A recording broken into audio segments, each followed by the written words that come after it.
A galvanometer with a full-scale current of 10 milliampere has a resistance of 1000 ohm. The multiplying power of a 100 ohm shunt with this galvanometer is। इस question में बोल रहा है कि एक galvanometer है जिसका full scale current that means IM given है और रेजिस्टेंस गिवन है उस मीटर का। तो हमें multiplying factor that means m की वैल्यू फाइंड आउट करनी है अगर हमें शंट रजिस्टर की वैल्यू गिवन है।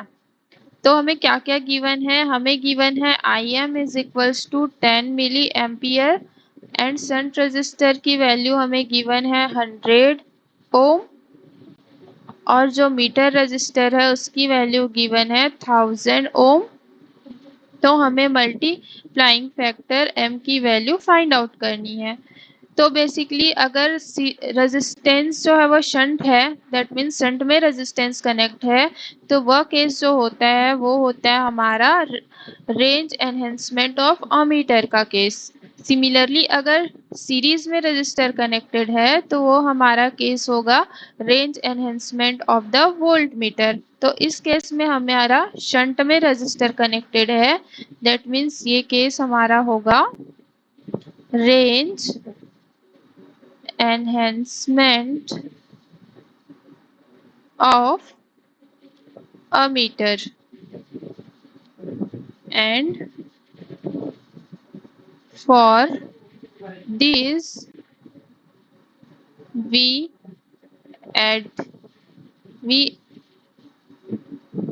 are adding a shunt resistor known as RSH। तो ये जो शंट रजिस्टर ऐड किए उसकी वैल्यू हमारी होती है RSH is equals to RM divided by M-1। जहाँ पर हमें RM की वैल्यू तो गिवन है लेकिन M की वैल्यू हमें गिवन नहीं है तो इसकी वैल्यू फाइंड आउट करनी है। तो M is equals to multiplying factor होता है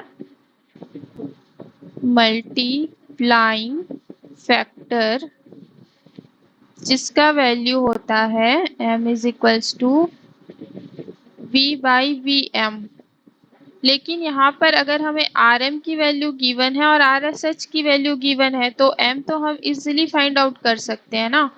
तो यहाँ पे M-1 is equals to RM divided by RSH होता है। तो M is equals to RM divided by RSH plus 1। RM की वैल्यू है 1000 ओम एंड RSH की वैल्यू है 100 ओम प्लस 1। इसको सॉल्व करने से हमें M की वैल्यू मिल जाएगी 11। दैट मीन्स जो मल्टीप्लाइंग फैक्टर है उसकी वैल्यू हमें मिल गई 11। That means option number 4 is the correct. यहाँ पे हम मल्टीप्लाइंग फैक्टर को लिखे हैं M is equals to V/VM। Similarly ये होता है I/IM।